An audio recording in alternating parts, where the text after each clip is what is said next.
malam hari ini di rakyat bersuara. Ya, nggak mungkin dia dihadirkan sebagai ahli. Ya, saksi aja nggak laku, apalagi ahli. Itu penting ya diketahui. Jadi nggak apa-apa lah. Tadi kita kasih kesempatan terakhir dia untuk bisa pentas gitu ya, gitu. Jadi kenapa? Karena apa yang terjadi? Saya harus katakan, dia sudah membuat kebohongan publik yang luar biasa. Bung Rismon menyatakan bahwa ditemukan juga di ijazah yang lain dalam tahun yang sama, bahkan lintas fakultas. Kemudian ada cap yang kemudian ada di depan tulisan, dan itu ditemukan juga di ijazah yang lain. Ada soal apa tadi lagi? Satu lagi? Digital phone. Oh, Times New Roman yang dulu sempat disampaikan oleh Bung Rismon itu nggak ada tahun 85, ternyata ditemukan Times Roman.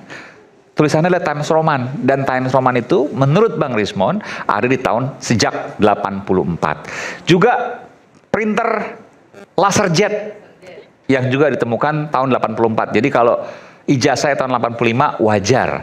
Itu kemudian disampaikan oleh Bung Rismon Hasiholan Sianipar. Dalam buku yang terbaru meluruskan apa yang kemudian ditelitinya sebelumnya sekaligus mengoreksinya, meskipun tadi Mas Roy katakan sebelumnya sudah dinyatakan di bawah sumpah bahwa apa yang disampaikan itu benar. Ternyata ada hal yang berbeda. Meskipun tadi Bung Rismon juga mengatakan peneliti bisa salah. Silakan Bung Roy. Oke. Saya mulai dari fakta saja ya. Tadi yang pertama adalah dikatakan printer laser jet. Yes. Ya. Tahun 84 ada ya? Betul. Laser jet itu bukan yang 84. Tahun 77 itu Xerox memperkenalkan printer laser itu pada conference di Kansas. Itu betul. Ya. Tapi mulai dipasarkan itu tahun 84 di Amerika. Tahun 84. Laser jet. Laser jet. Indonesia belum ada pasti. Belum ada. Saya kebetulan, maaf nih saya buka. Saya lulus dari komunikasi, saya kerja di salah satu toko komputer terbesar di Jogja. Namanya apa boleh sebut nggak? Cika Komputer. Oh, sekarang udah nggak ada itu ya? Sekarang masih ada, sekarang udah nggak ada. Jadi ada Cika Fotokopi dan Cika Komputer. Itu di Jalan C Simanjuntak. Ya. Dialah yang memiliki printer laser jet Hewlett Packard pertama di Jogja. Tahun? Itu baru ada di tahun 87. Jadi kalau ada yang dicetak pertama tahun 85, itu bohong. Nggak akan mungkin pakai laser jet? Nggak mungkin, percetakan perdana juga belum ada printer lasernya. Saya juga tahu, saya kuliah lebih dulu dari Rismon. Tapi benar, tadi perbandingan ijazah-ijazah yang lain? Maka ijazah yang lain juga kalau kami lihat, itu bukan laser jet. Itu mungkin mesin cetak hand press atau apa, tapi itu bukan saya gitu hasilnya. Yang jelas kebohongan pertama itu tadi. Printer laser jet itu yang punya waktu itu di Jogja ada 2. Cika Fotokopi atau Cika Komputer dan Lukman Offset. Karena kebetulan pemilik Lukman Offset itu Pak Lukman, itu putranya teman saya, Mas Buyung namanya. Itu di kuliah di komunikasi. Jadi itu jelas ya, bohong yang pertama, ya. Yang kedua adalah mari kita lihat, saya ingin tunjukkan apa yang saya terangkan panjang kali lebar selama sekian menit itu hanya satu faktor saja, yaitu yang namanya lembaran ijazah. Dan tadi ada awal yaitu skripsi. Nah, saya ingin tunjukkan di sini. Ya, yang sebelah kiri ini untuk perbandingan sekaligus jawab kalau ada orang sekarang lagi ribut ijazahnya Roy Suryo S3 itu palsu gitu ya. Mana ada palsu? Ini ada watermarknya, ini ada embossnya. Ya. Nah, dibandingkan dengan ijazah yang ini diunggah oleh Dian Sandi. Yang ini berulang kali dikatakan itu tadi sebagai bukan hanya dari ijazah. Kita melihat seseorang lulus atau tidak itu dari prosesnya. Saya saja Mas Aiman, sekarang dikorek-korek. Roy Suryo itu masuk kuliah tahun berapa? Kemudian ujian tertutup tahun berapa? Ujian semua saya jawab, ada semua. Bahkan ada yang mengatakan katanya wisudanya lebih dulu dari ujiannya. Ya. Lanjut. Ya. Kita lihat sekarang ke gambar yang ini. Jadi setelah gambar ijazah, saya ingin gambar yang transkrip nilai. Transkrip, oke. Nah, oke, ini juga nggak apa-apa. Ya. Jadi ini udah fakta yang telek banget.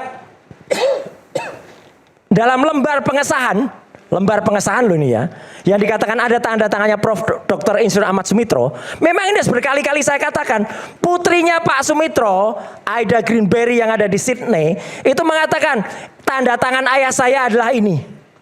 Lihat, orang awam saja juga bisa lihat perbandingan antara tanda tangan Pak Ahmad Sumitro yang asli dan itu namanya Prof. Dr. Insur Ahmad Sumitro pakai U dengan Ahmad Soe Mitro pakai OE.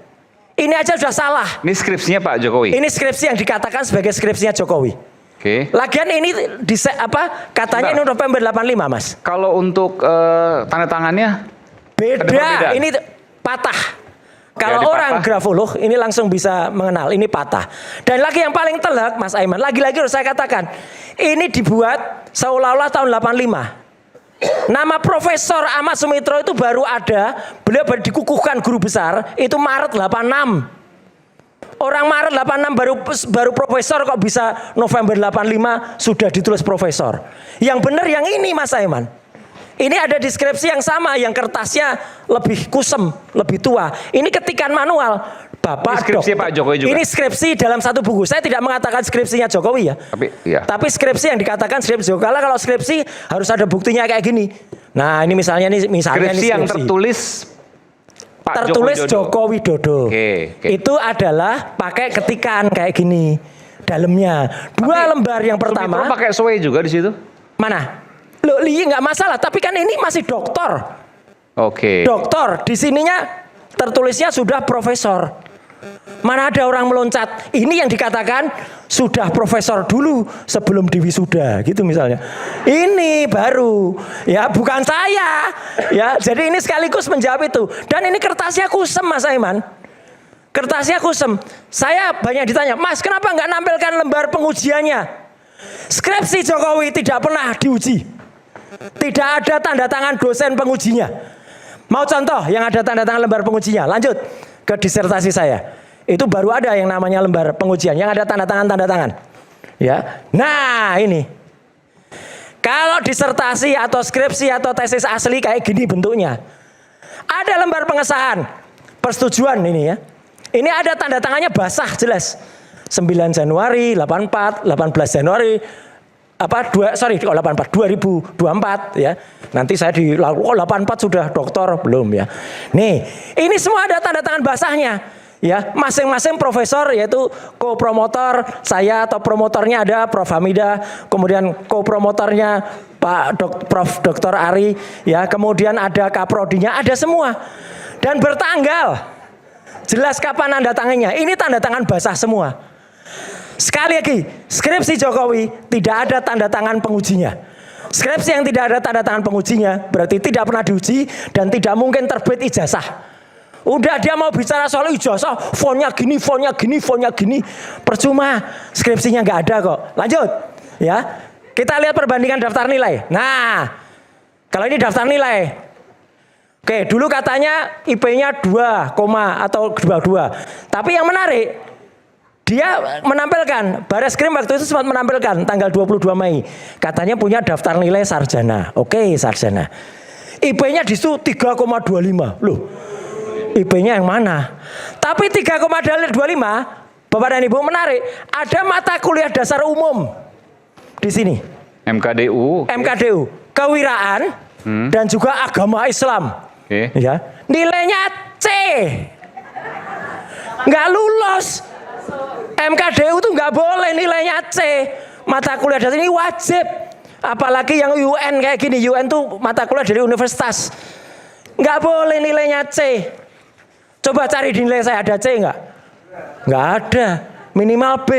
Dan karena ada 2B, maka saya hanya loh nih ya, saya hanya IP-nya 3,86. ini Pak S3. Saya S3. S3 sama S1 beda. Beda memang, dan predikatnya sangat memuaskan tuh. Kalau S1 zaman dulu susah dapat 3. Sama, sekarang juga susah Mas. S3, S2 lebih artinya gampang gini, lah. ini ada banyak ketidakkonsistenan dalam bukti-bukti. Ya, di sini tertulis sarjana, dalam registrasi dia yang sekarang ada menjadi bukti dan itu ada di barang bukti, semuanya tertulis sarjana muda. Tuh, sarjana muda. Jokowi itu sarjana atau sarjana muda? Itu menjadi pertanyaan yang nanti akan diulas oleh timnya Pak Alkatin. Iya, Fakultas Kehutanan dari registrasi semester bla bla bla bla, yang dilingkari apa? Sarjana muda, bukan sarjana. Ini surat apa sih? Mana? Ini surat yang ini registrasi. Registrasi untuk pendaftaran untuk dia selaku mahasiswa. Kayak KRS gitu. Sebelum KRS. Ini habis pendaftaran, habis bayar dia KRS. Ya. Bayar semesteran UKT kalau sekarang ya. Terus ini KHS-nya. Ini KHS-nya. Jadi artinya jangan hanya melihat dari akhirnya itu skripsi. Akhirnya itu ijazah. Ijazah itu hanya poin kecil. Orang itu kuliah dulu, Mas Aiman. Kemudian ada tugas-tugas, ada kuliah kerja lapangan, ada KKN. Nah KKN itu juga boncos juga KKN-nya. Ya, teman-temannya tidak mengakui. Desa Ketoyan kita punya saksi fakta nanti Desa Ketoyan. Ya, jadi orang jangan hanya melihat dari Times Newsroom dan lain-lain. Nggak bisa. Itu hanya di ujung. Dia dapat ijazah itu layak atau enggak, apalagi Rostam Effendi mengatakan ijazahnya dicetak di pasar pramuka. Udah jelas. Jadi nggak mungkin itu ada. Saya punya, nggak usah banyak-banyak deh untuk nangkal. Saya punya satu lagi. Nah ini statementnya Rismon deh, menunjukkan ketidakkonsistenan dia. Lanjut. Ya. Jadi apa yang saya katakan, waktu itu dia berubah total 180 derajat. Oke, lanjut. Like father like son. Joko Widodo sarjana muda. Ya yang ini, yang dia katakan tanggal 19 Desember. Nah, sekarang kita bisa tanya. Kalau saya nggak boleh tanya ke dia, udah tanya ke publik aja. Ya, 19 Desember, Rismon masih mengatakan kalau Joko Widodo itu sarjana muda. Ya, ini dibantah nggak? Dia nggak bantah. Dia yang bantah hanya soal fun aja, ya, gitu. Bisa jawab. Mas Kemudian di sini nanti dulu saya nggak motong tadi, ya. Kemudian di sini 20 Desember, bahkan tweet dia pada bulan Februari, hanya 7 hari sebelum RJ, itu masih mengatakan bahwa ijazahnya palsu.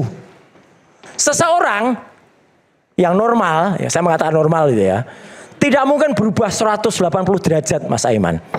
Dalam pemikiran, peneliti boleh salah, oke. Boleh melakukan eratum, oke. Itu batasnya 3-7% saja. Nggak mungkin 180 derajat. Kamu adalah laki-laki, kamu adalah wanita. Nggak bisa kayak gitu, ya. Nggak mungkin. Tapi kamu adalah, misalnya adalah, oh kamu tadinya gagah, terus sekarang menjadi sedikit kurang gagah. Itu masih oke. Tapi kalau berubah total, nggak mungkin. Makanya Mas Aiman dan teman-teman saya nggak usah panjang-panjang deh, ya. Karena apa? Karena di sini jelas apa yang dia hasilkan itu sama sekali tidak sesuai dengan kenyataan yang ada. Orang berubah 180 derajat tuh nggak ada, ya. Apalagi, nah ini pasti. Sekarang buat apa? Makanya saya nggak perlu panjang-panjang apa. Saya nggak usah nerangkan soal ijazah karena sidang yang nanti dilakukan itu terus terang hanya mengejar soal fitnah dan pencemaran nama baik. Jangan dibayangkan saya akan bisa menerangkan kayak peneliti kayak gini di sidang. Enggak. Kami duduk di kursi terdakwa. Tidak mungkin menerangkan gini. Paling hanya ditanya. Nanti mungkin Mas Refli atau Mas Gafur yang bisa menebak. Atau Pak Al-Katiri. Dan posisi Rismon. Itu ya sudah selesai sampai malam hari ini di rakyat bersuara. Ya, nggak mungkin dia dihadirkan sebagai ahli. Ya, saksi aja nggak laku. Apalagi ahli. Itu penting. Ya diketahui. Jadi nggak apa-apa lah. Tadi kita kasih kesempatan terakhir dia untuk bisa pentas gitu ya, gitu. Jadi kenapa? Karena apa yang terjadi? Dia, saya harus katakan, dia sudah membuat kebohongan publik yang luar biasa. Ya, dia disumpah pada tanggal 18 Februari tahun 2026 yang lalu di sidang Solo, di bawah sumpah di CLS, dia disumpah selaku Dr. Rismon Hasilan Sianipar ya, gitu. Dan keterangannya masih Jokowi adalah ijazahnya palsu, ya. Padahal ijazahnya dia yang palsu malahan, bukan ijazahnya Jokowi itu. Jadi saya kira itu aja lah, nggak usah panjang-panjang ya. Kita akhiri saja, dia nggak usah terlalu banyak diberikan. Biar aja lucu-lucuan aja lah gitu, karena nggak mungkin lagi dia akan bersaksi apalagi jadi ahli. Terima kasih. Assalamualaikum warahmatullahi wabarakatuh. Jadi nggak mungkin, ini hanya bersaksi di sini aja rakyat bersuara. Cukup di rakyat bersuara, dikasih waktu biar seneng-seneng lah gitu ya, gitu. Itu aja. Oke, silakan. Apalagi pakai kacamata hitam ini, wah khas banget ini. Sebentar, silakan. Saya tambahkan dikit ya, masalah sarjana muda. Ya, saya pernah mewawancarai seorang profesor di jurusan Teknik Fisika UGM. Dan beliau juga kalau nggak salah angkatan 80-an juga. Jadi lulus tahun 87 atau 88, itu ada di kanal saya juga di Baliga Academy. Ya. Ketika wawancara juga beliau, ya sekarang masih aktif, profesor apa gitu ya, saya lupa ya. Yang pasti pengajar di jurusan Teknik Fisika UGM saat ini. Beliau mengatakan memang saat itu, ya kita mau objektif aja, memang saat itu semua yang masuk ke UGM, termasuk beliau, itu mencentang sarjana muda juga prosesnya. Itu menurut beliau dan bisa dicari di di Balige Academy. Beliau mengatakan semua lewat tahapan sarjana muda. Beliau yang mengatakan. Jadi maksud saya begini, kita mungkin karena saya tahun 90-an juga ya, mungkin berbeda dengan yang tahun 80-an. Tetapi apapun itu, menurut pengakuan, kecuali nanti dibantah juga dengan yang alumni UGM tahun yang sama. Ya. Tetapi menurut profesor tersebut, beliau juga mencentang atau melalui proses sarjana muda. Baru 2 tahun nanti ada evaluasi akademik, IPK-nya misalnya cukup, baru lanjut ke program sarjana. Itu saya mengutip beliau saja. Mohon maaf Prof, saya lupa namanya. Tetapi ada di Balige Academy. Itulah apakah itu nanti bisa dijadikan referensi dalam sidang bahwa kenapa dicentang sarjana muda? Ya memang prosesnya saat itu seperti itu. Begitu Bang. Bang Rizwan, ini selaku teman. Itu keterangan tadi ditulis nggak di buku yang baru itu? Soal sarjana muda itu ditulis nggak? Enggak kan? Itu keterangan Mas. Lah iya. Ini Pak Kasmujo, statement Pak Kasmujo yang mengatakan dia bukan dosen pembimbing dan dia bukan dosen pembimbing akademik itu fakta. Ya, ada video. Ditulis nggak di buku itu?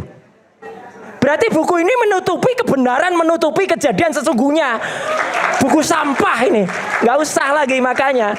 Bukan hanya soal ijazah, proses kuliah itu banyak. Pak Kasmujo jelas, teman-temannya bahkan Prof Bagas siap menjadi saksi yang nanti akan meringankan kita. Prof Bagas kenal kan? Ya. Nah, udah. Oh iya, namanya Prof Bagas ya. Nah, Prof Bagas tuh sudah bilang nggak kayak gitu. Iya, udah begitu. jelas. Profesor Bagas Iya. menerangkan saat itu. Nanti mungkin bisa diperiksa di Balige Academy, mengatakan bahwa memang sampai beliau pun kalau nggak salah lulus tahun 87 atau 88, beliau juga ketika mendaftar ke UGM melalui proses sarjana muda. Di situ pada saat saya wawancara di sebuah hotel di Saya Yogyakarta. tambahkan Jadi, boleh.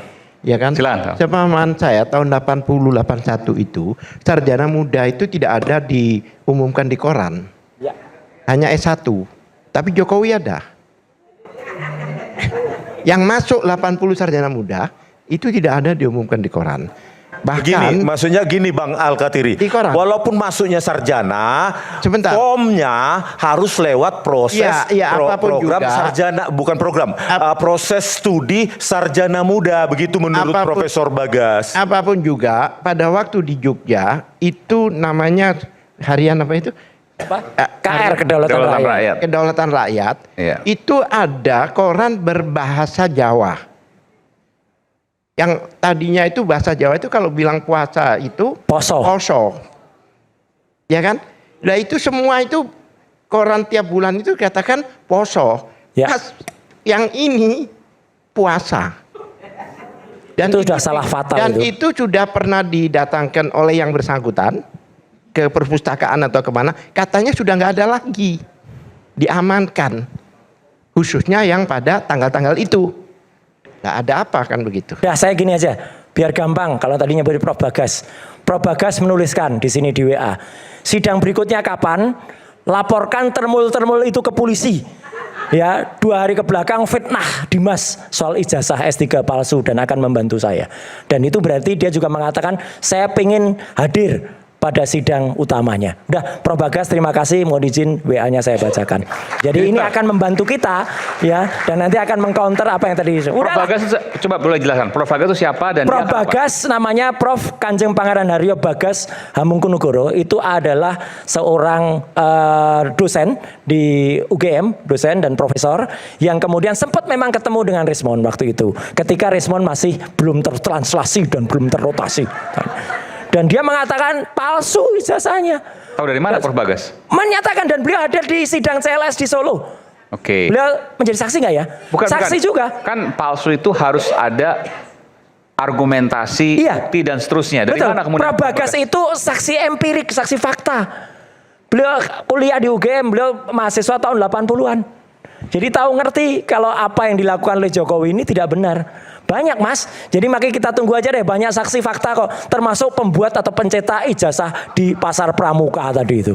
Dan itu akan datang di sidang nanti? Berjanji sudah akan datang bersama Mas Rustam Effendi. Sidang Dr. Tifa dan sidang Mas Roy? Ya, begitu. Jadi boncos lah kalau hanya bicara soal apa ijazah dan kemudian yang lain-lain nggak dikeluarkan dalam buku ini. Jadi buku ini nulis apa? Nggak nulis apa-apa itu ya. Udahlah, itu aja udah gampang. Sebentar. Tadi dikatakan bahwa saya kan sudah terima BAP ini karena sudah sidang. Jadi Rismon ini di situ bukan sebagai ahli, sebagai saksi. Sebagai saksi pakai keterangan yang lama. Dan itu masih on. Makanya oleh sebab itu Keterangan yang lama itu artinya ijazahnya palsu. yang bukan yang ini. Oh iya. Ya, yang palsu. Pakai keterangan yang lama. Dan nanti kami tanyakan kalau dia bercerita yang baru, ya maaf aja ya kita usir begitu loh. Secara hukum nggak bisa itu? Gak bisa dong. Kenapa? Karena sudah di BAP kan. Kan tapi ada revisi Nggak bahwa bisa. ada kemudian Selama sudah P21. fakta-fakta yang kemudian ini disampaikan. menyesatkan nih. Silakan. Revisi itu boleh pada Nanti yang saat dipakai yang di persidangan. Tapi saya mau tanya. Loh, Kalau iya. ada yang nanti dilakukan misalnya bahwa yang Saksi sebenarnya tambahan misalnya? adalah nggak usah saksi apapun. Oke. Bahwa yang sebenarnya adalah bla bla bla, maka itu yang dipakai. Tapi saya mau tanya. Jangan langsung dijudge. Bung Rismon akan dihadirkan nanti. Oh, Sebentar. Dari pihaknya Ini- Pak Jokowi. ini saya tidak Itu tahu lagi. ini. Oh oke. Jadi Iya, nanti iya. jaksa yang menentukan, tetapi Ya, saya ya. ingin meluruskan karena ini ditonton publik nih. Jaksa Jangan itu- sampai ada Soal ruang kesan. publik ini. Jangan Jaksa sampai ada kesan bahwa yang tadi disampaikan Bang Alkatir itu seperti itu, jangan. Bahwa Sebentar. nanti yang disampaikan adalah pada saat persidangan. Sebentar. Digunakan. Nah, itu yang dinilai oleh secara aktif oleh hakim, itu yang dinilai. Prof Herman, keterangan di bawah sumpah pada sidang CLS itu Sebentar. gimana nasibnya? Sumpah palsu berarti. Dengan sangat hormat Mas Roy, mengenai hal-hal lainnya, Iya. CLS dan sebagainya itu nggak ada di sini. Loh lah iya itu berarti sumpah Ini palsu beda. apa enggak? Beda Aku sidang. nggak mau Lah gimana? Itu sumpah palsu Karena itu. itu pun kan nggak bisa dia masukin ke sana. Tapi saya tanya, ini tentu jaksa saya paham ya. Apakah jaksa akan memanggil Bang Rismon sebagai saksi? tidak boleh. Saya nggak tahu kalau itu. Lah, Kan tentu Kan kan ada di BAP. Sebentar. tentu kan itu kewenangan daripada kejaksaan. Sekarang saya yang membaca BAP-nya dan sebagainya. Karena sudah di kami sebagai saksi. Ya kan? Dan saksi itu saksi yang lama. Jadi kalau dia datang pakai dengan informasi baru, ini kan tidak boleh karena selama sudah Bang P21 Alkatiri, jangan gitulah. Bang Alkatiri Loh, bukan kan begini, lawyer. ini Masa menawar Bang atau Alkatiri- gimana? Jangan begitulah. Bang Alkatiri kan tahu kalau Ya udah. kesaksian Tadi adalah- saudara bilang nggak tahu. Jangan di sini.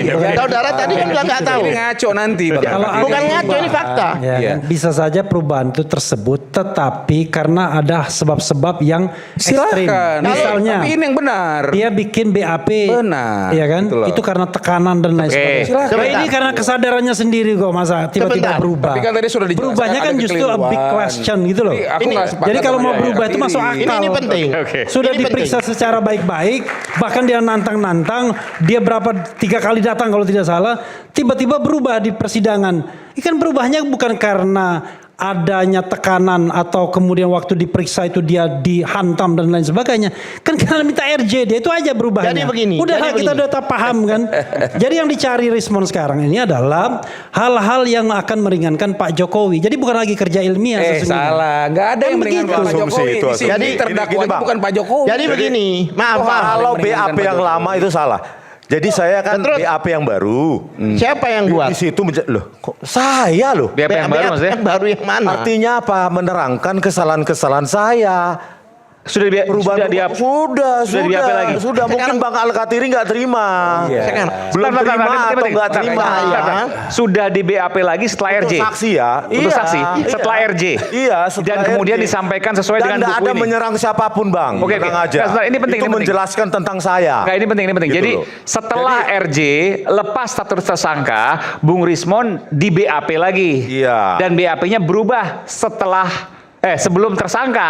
Pertanyaan Jadi ada saya- dua BAP yang berseberangan. Iya, jadi sama seperti hasil menjelaskan penelitiannya. tentang saya. Ya. pertanyaan saya. Jadi di nggak ada mau nyerang Bu Tipa Tapi atau Pak Roy enggak. tentang ijazahnya juga ditanyakan juga di BAP itu yang baru. Tentang metode-metode kok.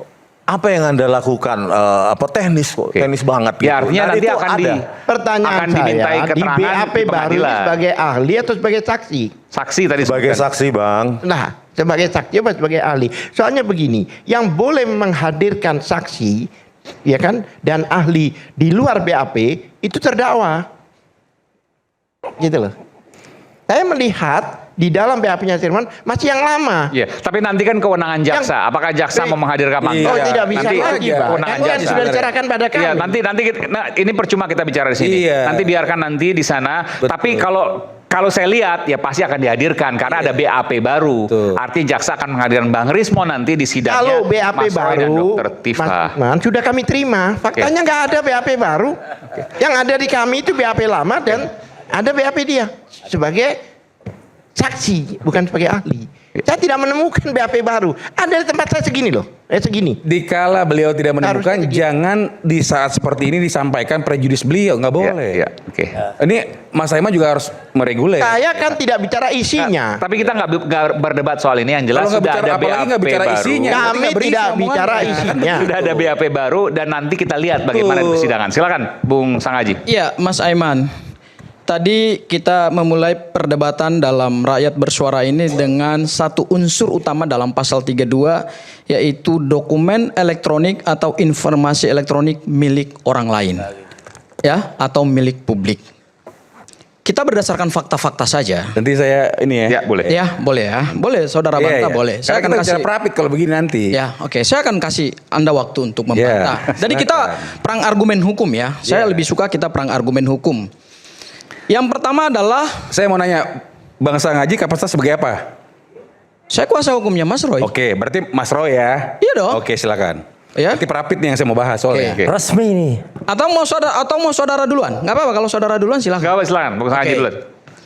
Yang pertama adalah pada saat kami pra peradilan, termohon dalam hal ini adalah Polda Metro Jaya membawa beberapa bukti untuk membantah permohonan pra peradilan kami. Yang kedua, apa yang beliau bawa? Salah satunya adalah BAP dari Pak Joko Widodo.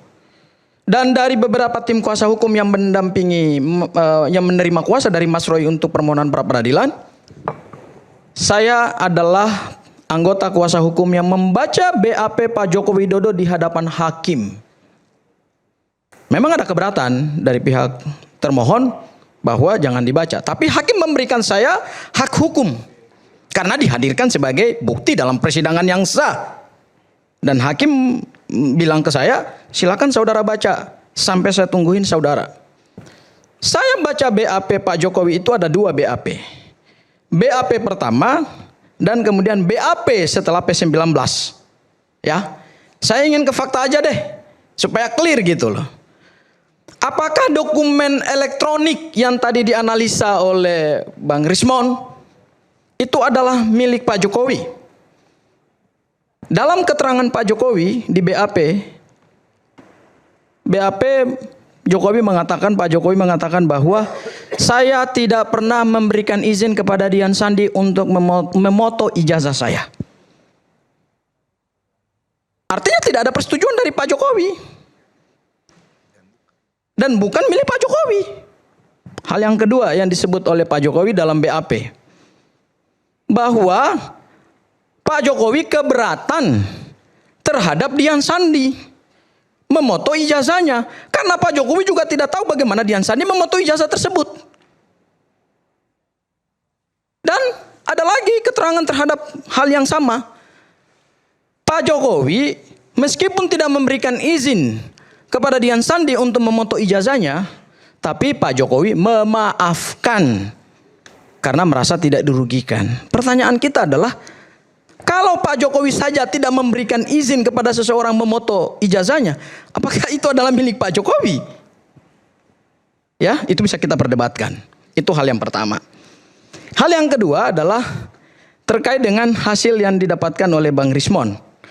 Ya, saya ingin memulai terhadap Bang Rismon dengan mengatakan satu kalimat bahwa lebih baik melihat dunia dengan mata terbuka meski terasa pahit daripada memakai kacamata yang sengaja mengaburkan pandangan, sebab kebenaran tidak akan pernah hilang hanya karena disembunyikan. Ya. Apa yang disampaikan Bang Rismon tadi sebenarnya adalah keterangan untuk dirinya pada saat beliau ditetapkan sebagai tersangka. Keterangan itu tidak akan mengikat Mas Roy dan Bu Tifa.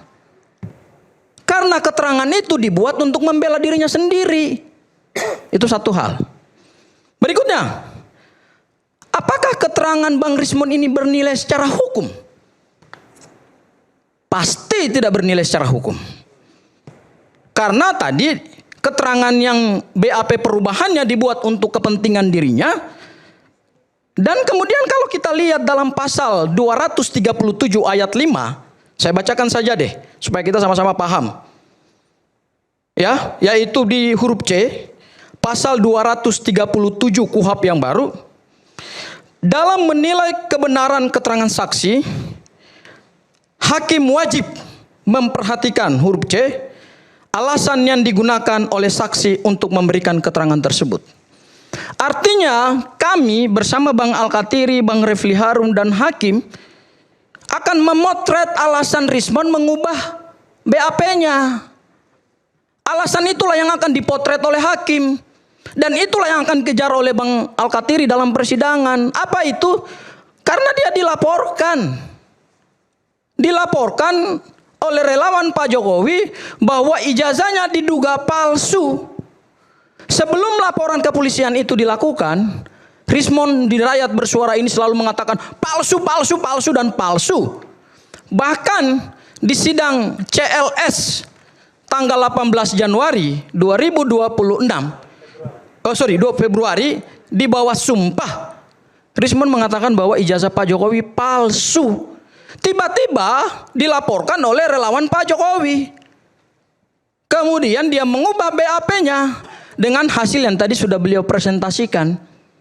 Hakim akan memotret apa yang menjadi alasan dari saudara saksi mengubah hasil penelitian.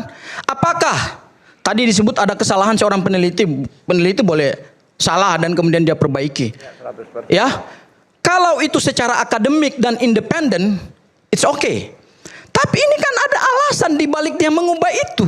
Itulah berdasarkan ketentuan pasal 237 KUHP yang baru.